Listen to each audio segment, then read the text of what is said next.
You will hear a number of different recordings, and you will have to answer questions on what you hear.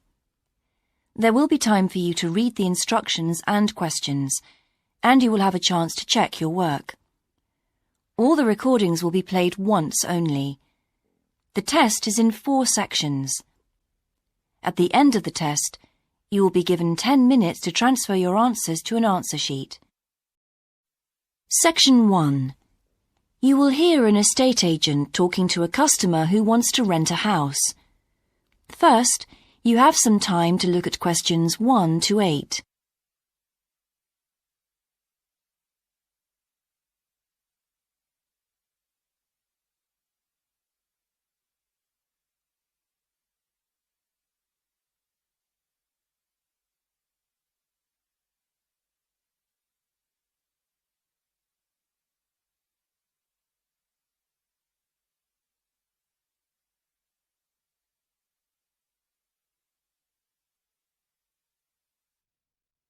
Now we shall begin. You should answer the questions as you listen, because you will not hear the recording a second time. Listen carefully and answer questions 1 to 8. Good morning. How can I help you?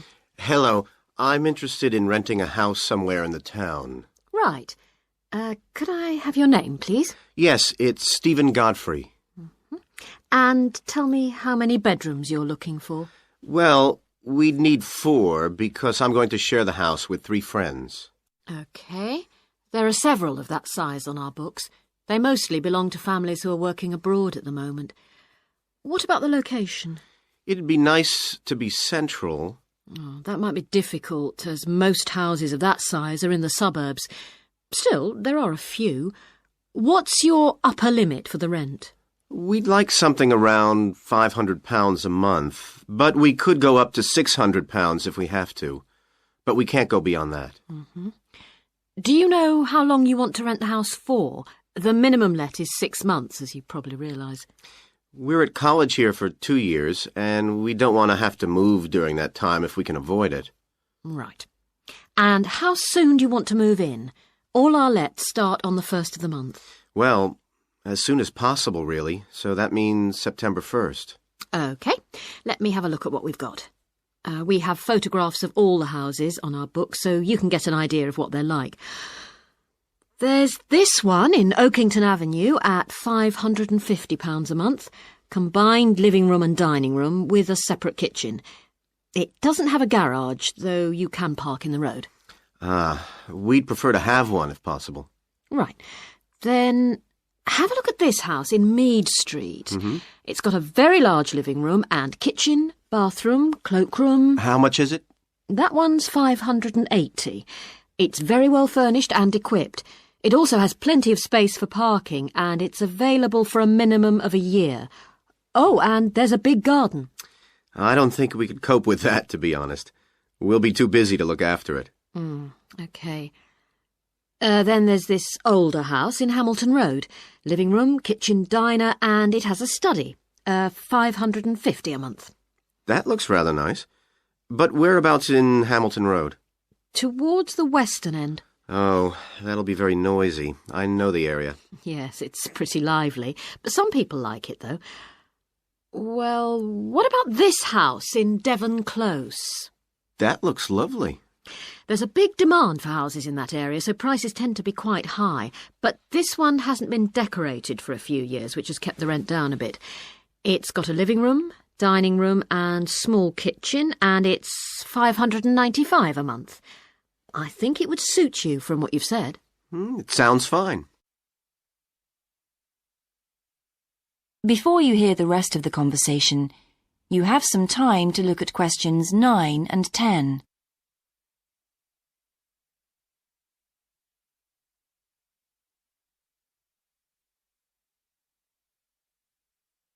Now listen and answer questions 9 and 10. Why's that part of town so popular? Well, there's a big scheme to improve the district, and it'll soon have the best facilities for miles around. What sort of thing? There's a big sports centre under construction, which will be very impressive when it's finished. In fact, the swimming pool's already opened, ahead of schedule, and it's attracting a lot of people. What about cinemas? Are there any in the area? The only one closed down last year, and it's now in the process of being converted into a film museum. The local people are trying to get a new cinema added to the scheme. I think I heard something about a plan to replace the existing concert hall with a larger one. Ah, that's due to start next year. Well, it sounds an interesting area to live in. Could I go and see the house, please? Yes, of course. That is the end of section 1. You now have half a minute to check your answers.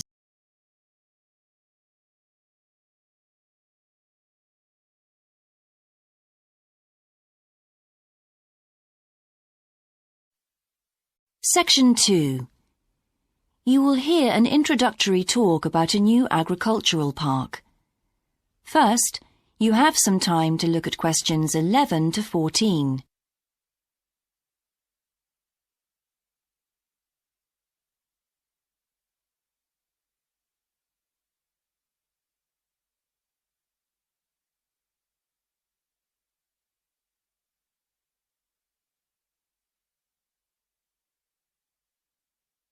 Now listen carefully and answer questions 11 to 14. Welcome to Greenvale Agricultural Park. As you know, we've only been open a week, so you're amongst our first visitors. We have lots of fascinating indoor and outdoor exhibits on our huge complex, spreading hundreds of hectares. Our remit is to give educational opportunities to the wider public, as well as to offer research sites for a wide variety of agriculturists and other scientists. Let's start by seeing what there is to do. As you can see here on our giant wall plan, we are now situated in the reception block here. As you walk out of the main door into the park, there's a path you can follow.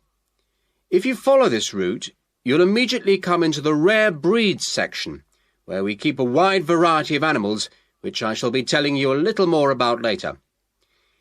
Next to this, moving east, is the large grazing area for the rare breeds. Then further east, in the largest section of our park, is the forest area. South of the grazing area, and in fact just next to the reception block, is our experimental crop area. In the middle of the park, this circular area, is our lake. These two small rectangular shapes here are the fish farms where we rear fish for sale. To the east of those is the marsh area, which attracts a great many migrant birds.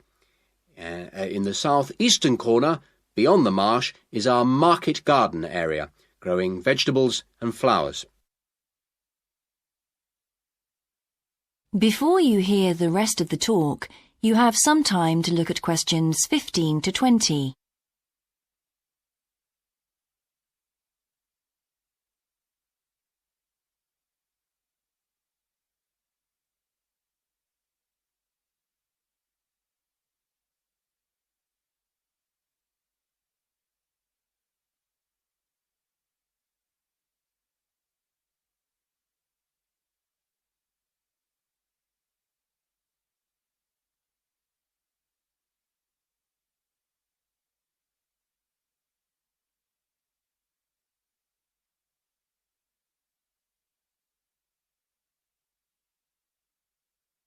Now listen and answer questions 15 to 20. All these areas can be visited by the general public for almost all the year.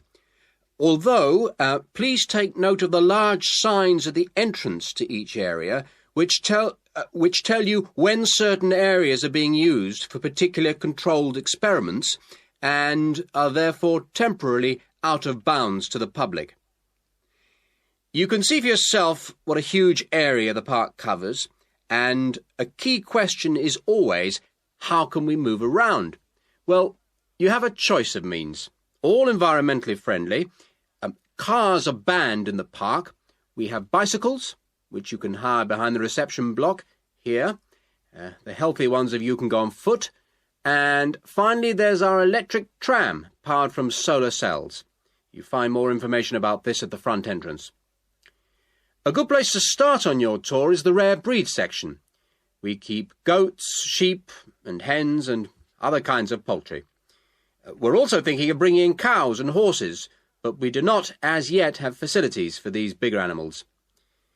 The animals are fed in public twice a day, and a short lecture given on their feeding habits and nutritional needs.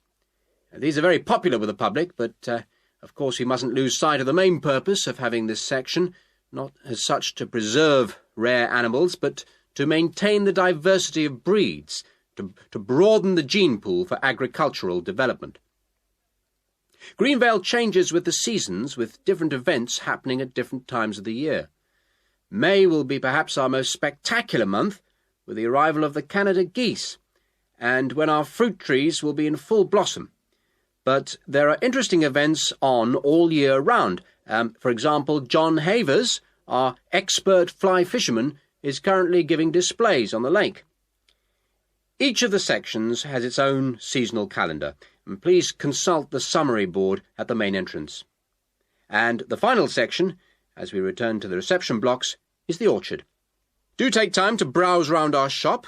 There's a wide selection of books on wildlife, some of them written by local authors, and the history of farming, including organic farming, something which the park will be diversifying into in the coming months. That is the end of Section 2. You now have half a minute to check your answers.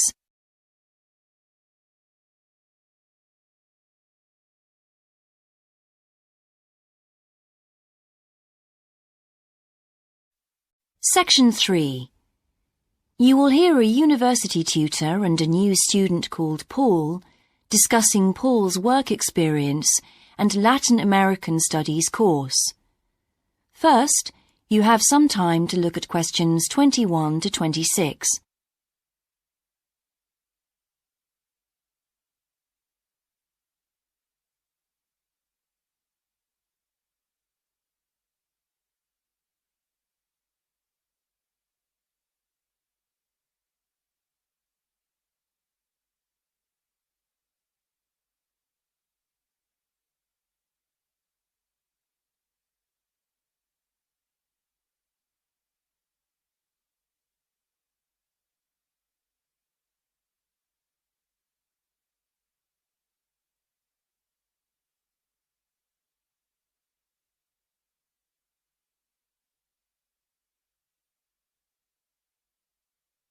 Now listen carefully and answer questions 21 to 26.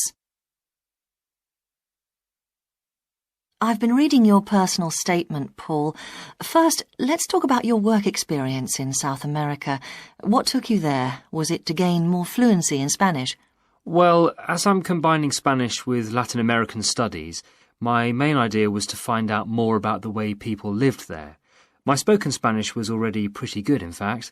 So you weren't too worried about language barriers? No. In fact, I ended up teaching English there, although that wasn't my original choice of work. I see. How did you find out about all this? I found an agency that runs all kinds of voluntary projects in South America. What kind of work? Well, there were several possibilities. You mean construction, engineering work? Yes, getting involved in building projects was an option. Then there was tourism, taking tourists for walks around the volcanoes, which I actually chose to do, and then there was work with local farmers. But you didn't continue with that project. Why not? Because I never really knew whether I'd be needed or not. I'd thought it might be difficult physically, but I was certainly fit enough. Now, I wanted to do something that had more of a proper structure to it, I suppose. I get demotivated otherwise. What do you think you learned from your experience? It must have been a great opportunity to examine community life. Yes, but it was difficult at first to be accepted by the locals. It was a very remote village, and some of them were reluctant to speak to me, although they were always interested in my clothes and how much I had to pay for them. Well, that's understandable. Yes, but things soon improved. What struck me was that when people became more comfortable with me and less suspicious, we really connected with each other in a meaningful way. You made good friends? Yes, with two of the families in particular. Good. What about management? Did you have a project manager? Yes, and he gave me lots of advice and guidance. And was he good at managing too? That wasn't his strong point. I think he was often more interested in the academic side of things than filing reports. He was a bit of a dreamer. And did you have a contract? I had to stay for a minimum of 3 months. My parents were surprised when I asked to stay longer, 6 months in the end. I was so happy there. And did anything on the administration side of things surprise you? What was the food and lodging like? Simple, but there was plenty to eat, and I only paid $7 a day for that, which was amazing, really. And they gave me all the equipment I needed, even a laptop. You didn't expect that then? No. Well, I'll look forward to hearing more. Before you hear the rest of the discussion, you have some time to look at questions 27 to 30.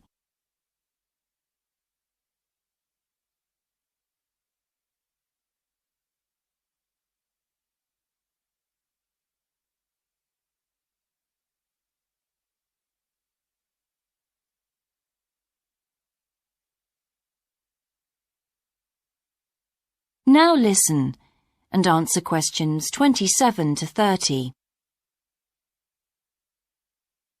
But now let's look at these modules.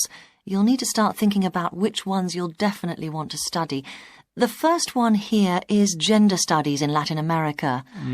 It looks at how gender analysis is reconfiguring civil society in Latin America. Women are increasingly occupying positions in government and in other elected leadership positions in Latin America. I think you'd find it interesting. If it was to do with people in the villages rather than those in the public sphere, I would. OK.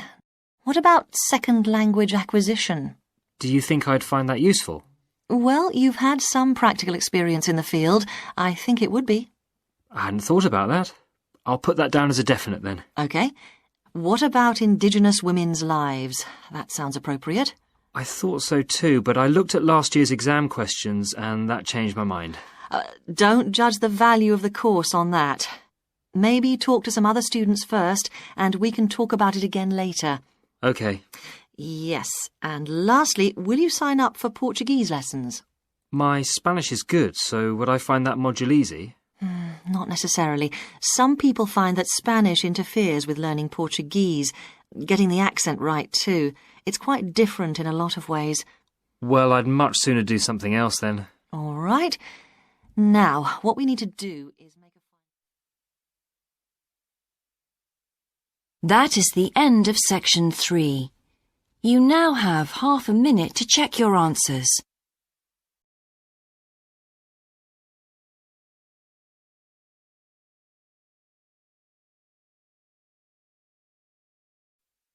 Section 4. You will hear a student called Shona giving a presentation on her research report. First, you have some time to look at questions 31 to 40.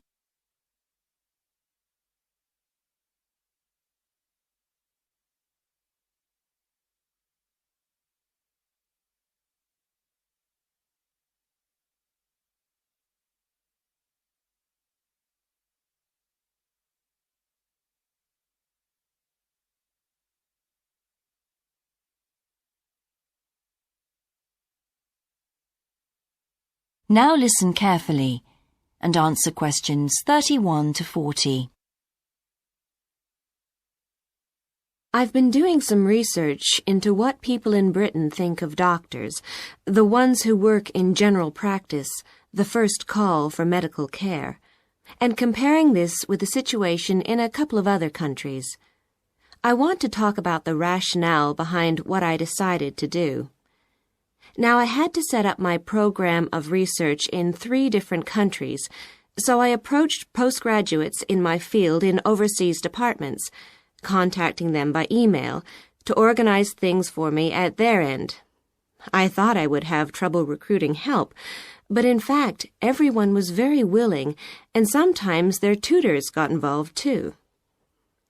I had to give my helpers clear instructions about what kind of sample population I wanted them to use. I decided that people under 18 should be excluded because most of them are students or looking for their first job. And also, I decided at this stage just to focus on men who were in employment and set up something for people who didn't have jobs and for employed women later on as a separate investigation. I specifically wanted to do a questionnaire and interviews with a focus group. With the questionnaire, rather than limiting it to one specific point, I wanted to include as much variety as possible. I know questionnaires are a very controlled way to do things, but I thought I could do taped interviews later on to counteract the effects of this. And the focus group may also prove useful in future by targeting subjects I can easily return to, as the participants tend to be more involved.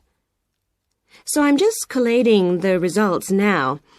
At the moment, it looks as if, in the UK, despite the fact that newspapers continually report that people are unhappy with medical care, in fact, it is mainly the third level of care, which takes place in hospitals, that they are worried about. Government reforms have been proposed at all levels, and although their success is not guaranteed, long-term hospital care is in fact probably less of an issue than the media would have us believe. However, I've still got quite a bit of data to look at. Certainly, I will need to do more far-reaching research than I had anticipated in order to establish if people want extra medical staff invested in the community, or if they want care to revert to fewer but larger key medical units.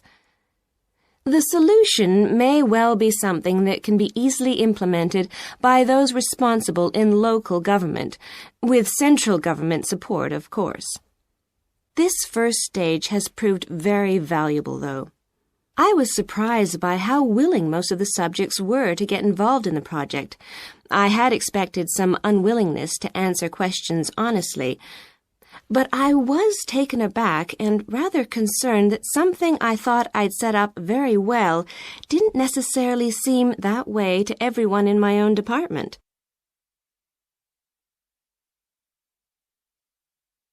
I thought you might also be interested in some of the problems I encountered in collecting my data.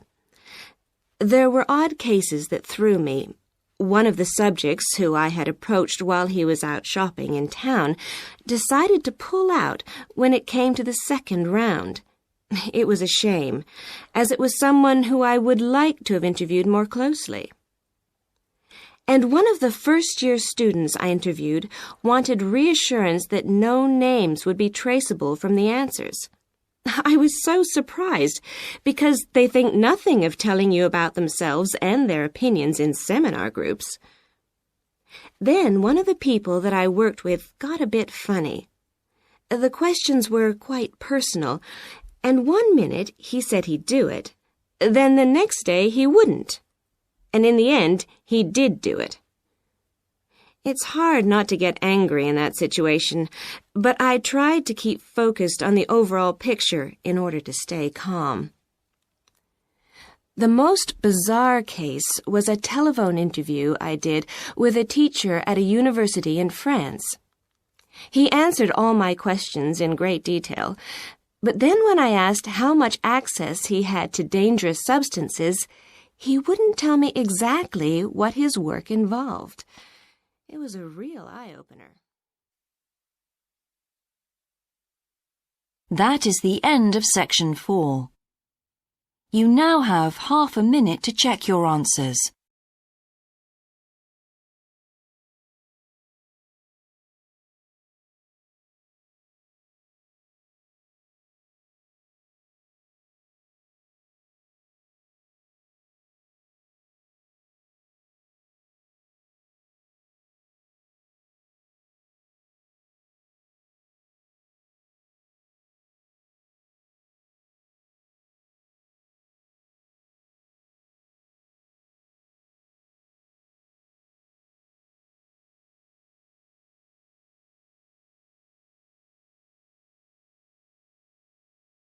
Like, share, subscribe the channel, and press the bell icon for further updates.